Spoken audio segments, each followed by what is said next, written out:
Bonjour. Bonsoir. Bonsoir, oui, plutôt. Donc, eh ben, écoute, on arrive en période de fête bientôt, tu vois. Ah bon? Ah bon, tu savais pas? Oui. Eh ben, je te l'apprends. Et eh ben, bientôt, une partie de la planète va se remplir la panse, à se péter le gilet, dis donc. Bah oui. Une orgie de bouffe. Bah ouais. Mais c'est juste une partie de la planète, hein.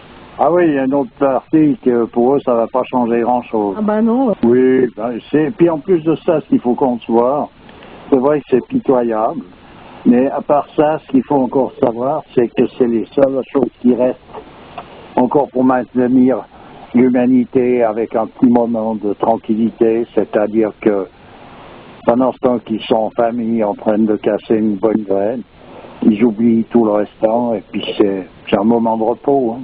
C'est un moment de cohésion familiale. On en est réduit à ça, voilà où on en est. Voilà. Alors, justement, alors je parlais de ça parce que je voulais parler du foie gras. Du foie gras. Le foie gras. Tu veux manger du foie gras? Non, non, mais c'est justement, je voudrais en parler parce que je trouve que c'est une aberration. Oui, c'est une aberration. Moi, j'ai un copain qui a fait ça pendant une série. Il s'est mis à faire du foie gras, c'est-à-dire donc à maltraiter ces animaux de manière à les rendre malades, de façon à ce que leur foie prenne cette proportion. Et d'ailleurs, lui, par bonheur pour lui, à un moment donné, il a stoppé d'un coup et il s'est retiré de la circulation en se rendant compte à quoi il participait. Parce qu'il est vrai que les fêtards au foie gras ne se rendent pas compte déjà de ce que ça représente comme torture et qui sont en train de manger du foie qui est tout simplement un foie cirrhosé. Du foie cirrhosé. Voilà. Faut dire que c'est fort bon. Oui, oui, mais tout à fait. On peut arriver à des choses qui sont très bonnes au goût. Mais voilà, disons l'histoire où elle en est. Ouais. Et on nous parle des sauvages qui vivaient, je ne sais pas de quelle manière on nous les a décrits dans les écoles, dans les études, ces sauvages primitifs.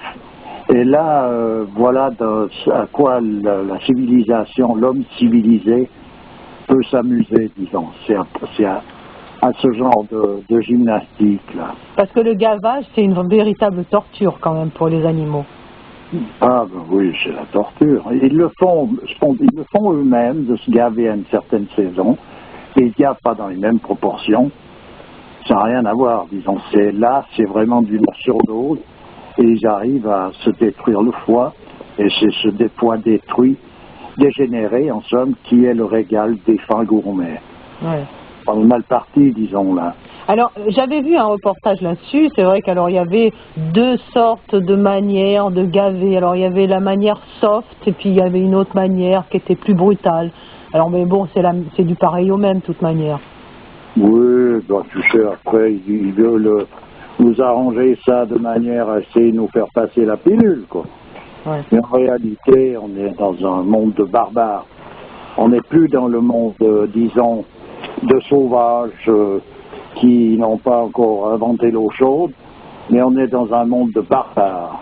Alors les Japonais qui coupent les ailerons de requin ou qui mangent je ne sais quoi, du chien, dont la viande est plus exquise quand elle a souffert. Donc ils brûlent le chien au chalumeau un petit peu avant et tout. C'est pas pire, on va dire. Ah, mais on est dans ce genre d'histoire, voilà. Ouais. Mais disons que il y a par exemple, j'ai vu un jour là dans un livre un masque qui venait de l'Angola, un masque africain. D'accord. Qui était censé représenter donc l'homme blanc. Ah oui. Voilà. Alors cet homme blanc, en fait, il avait ce visage durci de morgue. La bouche fermée, donc parce qu'il a perdu le verbe. Et il porte sur sa poitrine, à la place du cœur, le signe de la seule lumière qu'il puisse concevoir, c'est-à-dire une ampoule électrique. Ah oui, d'accord. Voilà. Voilà le masque qui représentait l'homme blanc dans cette tribu de l'Angola. C'est-à-dire c'est des sauvages, mais ils voient clair. Oui, oui c'est bien. Ah, voilà la différence qu'il y a avec l'homme prétendument civilisé, qui n'est qu'un barbare, qui a perdu la vue, l'ouïe, l'odorat, le goût, et qui a perdu en réalité donc sa propre raison d'être. Et le discernement. Par la même occasion, c'est sûr. Oui, parce Voilà. qu'on a l'impression qu'un animal, bon, on peut tout lui faire, ça souffre pas, etc. Mais bon, je suis désolée. Moi, à chaque fois que, depuis tout petit, tu vois, les enfants, ils s'amusent, tu vois, ils écrasent les fourmis, etc., etc. Et c'est vrai que moi j'ai toujours expliqué à mes gamins, mais imagine qu'il y ait un pied géant qui vienne et qui t'écrase à toi. Qu'est-ce que ça ferait? Ça les a fragilisés d'une certaine manière, mais ça leur a donné aussi conscience que là, il y a des créatures qui vivent aussi comme eux, quoi.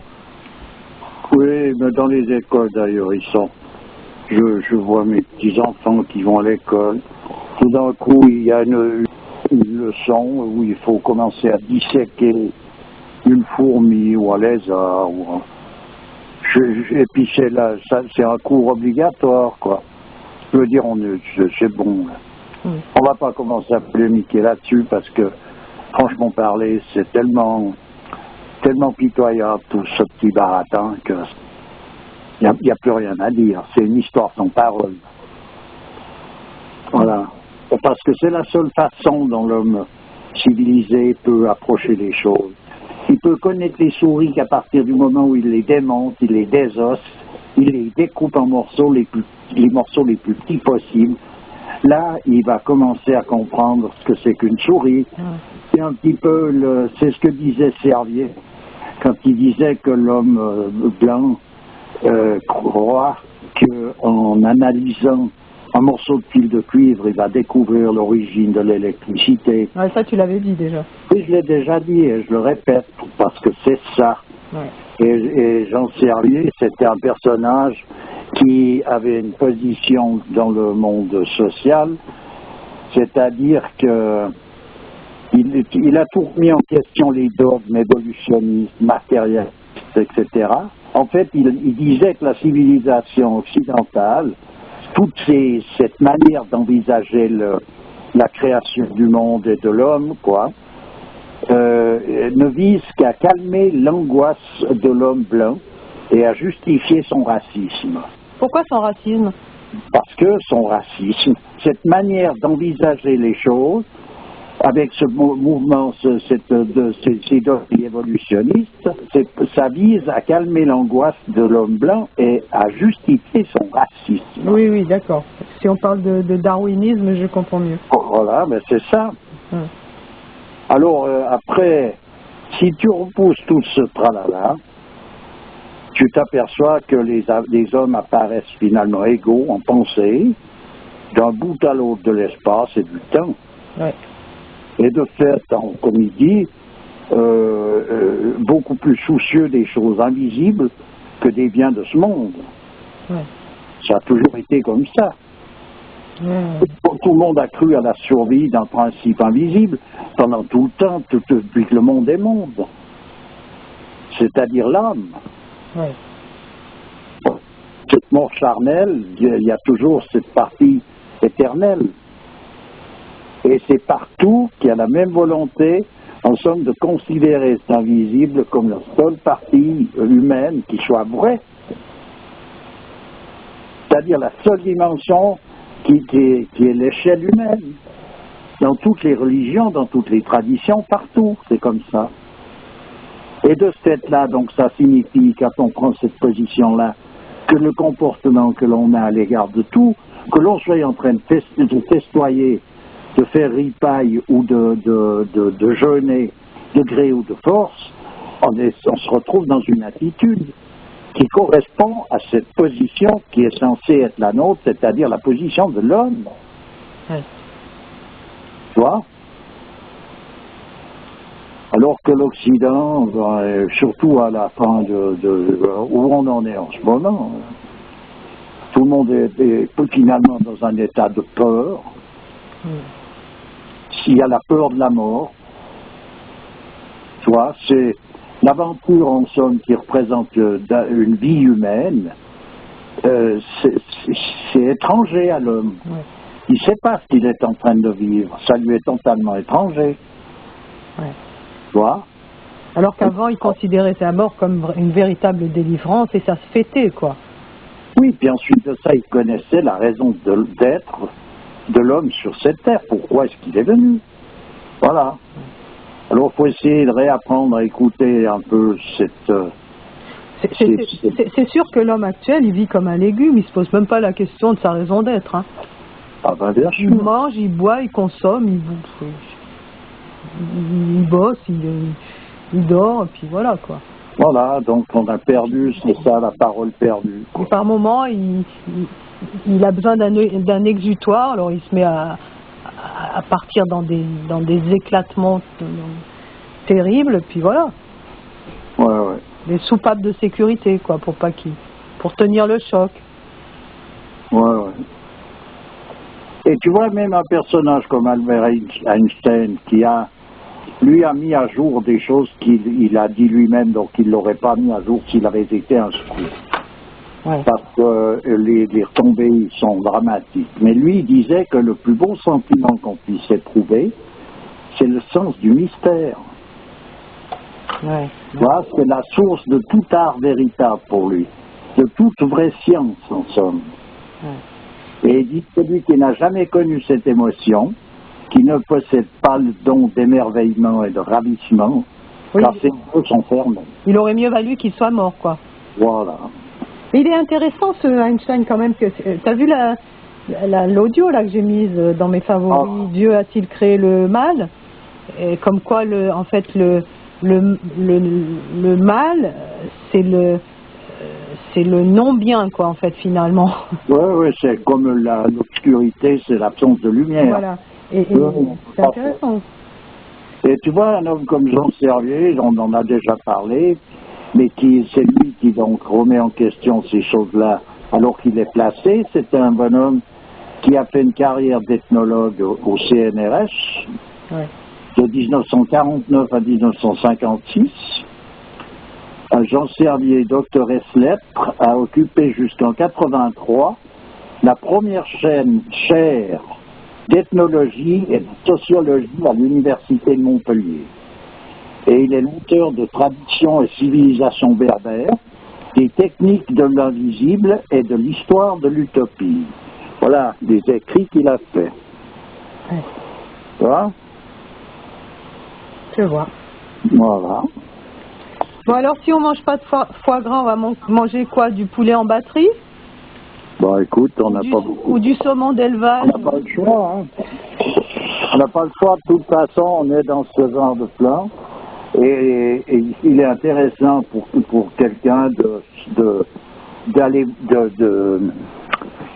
se mettre au courant de quelle manière ces animaux vivent dans ces batteries, comme tu dis, ou ces élevages de saumon, qui sont sous antibiotiques constamment parce qu'en captivité, ils attrapent tous les maux possibles, c'est-à-dire que les saumons attrapent les poux, le poux de la mer. Oui. Le poux de mer, il prolifère à une vitesse grand V quand ils sont en élevage. Ouais. Donc il faut les traiter de manière à lutter à leur place contre ce poux parce qu'ils n'y arrivent pas. Et ils ont, je crois, ils sont sous 4 ou 5 antibiotiques toute leur existence. Et malgré cela, ils sont pleins de nécrose. Moi j'ai un ami qui a été plongé pour faire des photos à l'intérieur d'un élevage de saumon. Quand il est revenu de là, évidemment, il a plus mangé de saumon de sa vie. Hein. Ah non, mais il suffit d'aller mettre le nez pour qu'on s'arrête. Hein. Voilà. Donc, c'est comme la cochonaille, celui qui va visiter une porcherie en Bretagne. Il regrette même celui qui l'a déjà mangé parce que c'est l'enfer. Ouais. C'est l'enfer. Ouais. Voilà, c'est tout. Le poulet en batterie, c'est pareil. On est dans un machin, on est en enfer, on est dans un truc infernal. Ouais. C'est quelque chose d'invraisemblable. Et actuellement, ben, ma foi, moi je trouve qu'il est intéressant de prendre quand même connaissance de ça parce que ça ne sert à rien de vouloir faire la politique de l'autruche, quoi. Ouais. Voilà. Mais comme je dis bien, actuellement, qu'est-ce qui reste comme moment tranquille pour une famille, à part d'être à table devant un bon morceau à manger, de raconter des blagues et puis d'avoir un verre dans le nez et puis de se distribuer quelques petits cadeaux. Voilà ce qui reste. Hein. Il n'y a plus de raison d'être de tout ça, donc il reste ces petits moments. Et puis voilà. Et t'as vu ces Pères Noël là qui sont accrochés sur les fenêtres? C'est nouveau ça, mais il y avait ça déjà il y a une dizaine d'années en Allemagne, dans les pays du Nord. Et c'est arrivé en France, tu vois.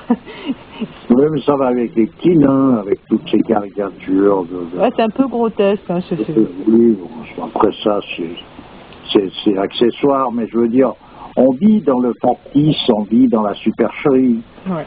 Voilà, du début jusqu'à la fin. Et là, tout le monde va fêter sans se rendre compte qu'il y a des personnages qui sont à l'affût pour préparer des farces gigantesques à l'ensemble de l'humanité. On n'a pas fini d'entendre parler du virus de ceci, du virus de cela, avec tous les problèmes que ça va générer. Alors tu disais qu'en parlant de virus, une petite parenthèse, la grippe déteste la vitamine D. Oui, la vitamine, voilà, c'est ça. Il faut le savoir, c'est la raison pour laquelle d'ailleurs elle ne s'attrape pas facilement dans les pays chauds où en été, il y a d'autres problèmes, mais pas celui-là. Parce que le virus de la grippe ne supporte pas la vitamine D. Donc, c'est une manière comme une autre d'essayer de se batailler. Alors, manger des huîtres, il y a de la vitamine D dedans? Oui, des huiles de poisson, des huiles de foie de morue, par exemple. Il y a le soja aussi qui contient du... Oui, mais c'est pas terrible le soja. Hein. Oui, mais il n'y a rien qui est terrible de nos jours. Et puis il y a surtout une publicité autour des choses qui nous font... qui empêchent une vision correcte de tout ça. Le soja, il y a une manière de le préparer. C'est pas pour rien qu'il se fait Si c'est pas fermenté, le soja, c'est hépatotoxique. Ben voilà, il faut qu'il soit fermenté. Voilà. Donc, c'est pas terrible non plus. Voilà. Il faut qu'il soit fermenté, puis voilà. Donc, il y a des tas de produits fermentés soja qui sont reconnus comme étant non seulement comestibles, mais qui ont de très grandes propriétés. C'est le cas du miso qui a sauvé la vie à une multitude de gens qui ne sont pas morts de la leucémie à la période d'Hiroshima au Japon, grâce à un médecin qui, dans un de ses hôpitaux, avait mis en place ça, parce qu'il était en même temps maître en tout cas il était parti de discipline zen. Et il connaissait donc la valeur énergétique de différents produits et il donnait 3 ou 4 fois ou 5 fois par jour un potage de miso et il n'y a pas eu un personnage qui a été atteint par la leucémie alors que dans les autres hôpitaux, tout le monde y avait eu droit. Ben oui, voilà. Bon, écoute, on va s'arrêter là-dessus. En tout cas, bonne fête de fin d'année. Merci. Pareil. Et bon appétit, hein. Merci. Pareil, non. Allez, au revoir. Alors.